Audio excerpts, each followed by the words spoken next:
Hi hello my dear family, எல்லோரும் எப்படி இருக்கீங்க? எப்பயுமே லஞ்சுக்கு ரைஸு குழம்பு காய் கூட்டு அப்படின்னே பண்ணிகிட்டு இருந்தது. அவர் சொன்னார், ஹஸ்பண்ட் சொன்னாங்க, இன்றைக்கி ஏதாவது கொஞ்சம் டிஃப்ரெண்ட்டாக பண்ணப்பா, ரைஸ் வேண்டாம்ப்பா அப்படின்னு சொன்னனால சரி ஓகே அடை தோசை வேணால் பண்ணலாம். அவர் வந்து தோசைனா அவருக்கு ரொம்பவே பிடிக்கும். 3 நேரமும் தோசை கொடுத்தா நல்லா சாப்பிடுவார். சரி ஓகே, நார்மலாக தோசையாக கொடுக்குறதுக்கு அடை தோசை கொடுக்கலாம். அடை தோசைக்கு அவியல் ரொம்பவே நல்லாயிருக்கும்.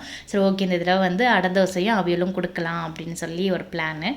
அதனால் இப்போ நம்ம அவியல் எப்படி பண்ணுறதுன்னு பார்த்துடலாம். ஃபஸ்ட்டு அரைக்கிறதுக்கு தேவையானதை நம்ம எடுத்துக்கலாம்.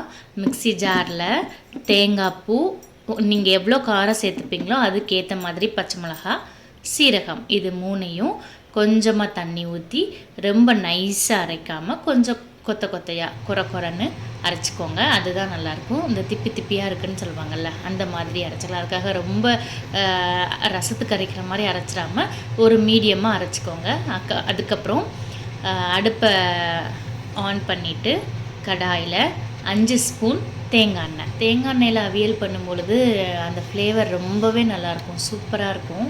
அதனால் 5 ஸ்பூன் தேங்காய் எண்ணெய் காஞ்சதுக்கப்புறம் இதுலேயும் கொஞ்சம் சீரகம், கருவேப்பிலை, பச்சை மிளகாய், இந்த 3மே தேங்காய் எண்ணெயில் வதங்கும் பொழுது ஒரு ஸ்மெல் வரும். அந்த ஸ்மெல் தான் ஹைலைட், சூப்பராக இருக்கும் அந்த ஸ்மெல்லு. ஸோ இது நல்லா வதங்கினதுக்கப்புறமா நம்ம வெஜிடபிள்ஸ் சேர்த்துக்கலாம். வெஜிடபிள்ஸ் உங்களுக்கு என்னெல்லாம் பிடிக்குமோ எல்லாமே சேர்த்துக்கலாம். முருங்கைக்காய், பீன்ஸு, கேரட்டு, வாழைக்காய், சேனக்கிழங்கு, இந்த மாதிரி என்ன உங்களுக்கு பிடிக்குமோ அதெல்லாம் நீங்கள் சேர்த்துக்கலாம்.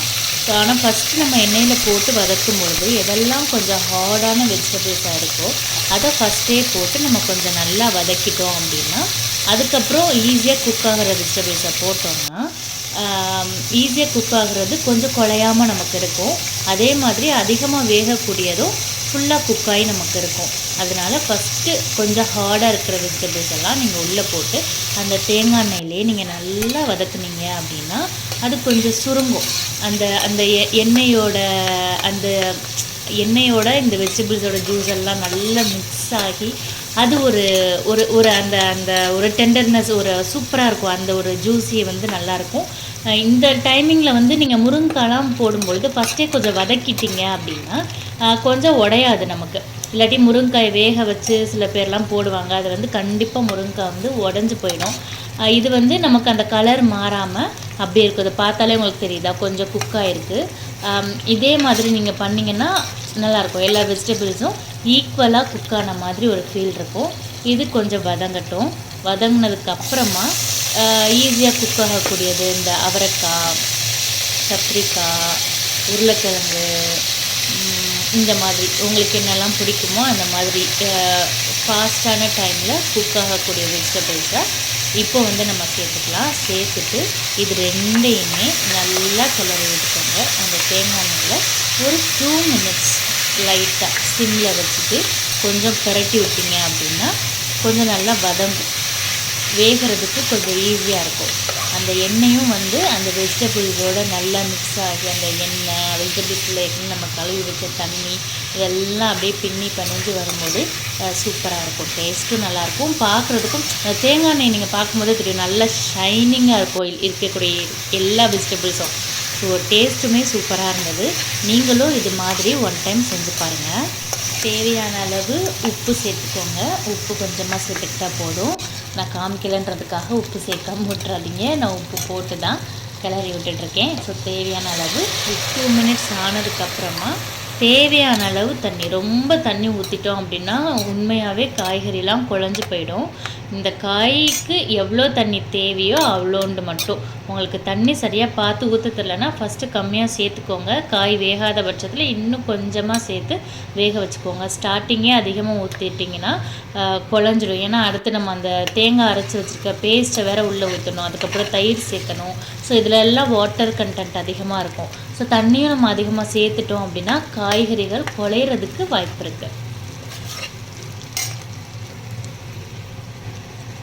இப்போ பார்த்தீங்கன்னா காயெல்லாம் எல்லாமே நல்லா கொஞ்சம் குக்கான பதத்துக்கு வந்துருச்சு. இப்போது நம்ம ஜாரில் அரைச்சி வச்சுருக்கக்கூடிய அந்த தேங்காய் பூ வந்து உள்ளே சேர்த்துட்டோம் அப்படின்னா கொஞ்சம் நல்லாயிருக்கும். இப்போயும் ஒரு 2 பரட்டி விட்டிங்க அப்படின்னா இந்த மிக்சர் வந்து எல்லா வெஜிடபிள்ஸ்லேயும் போய் கொஞ்சம் குக்காகி அதுவும் கொஞ்சம் எண்ணெய் பிரிஞ்சு வரும்.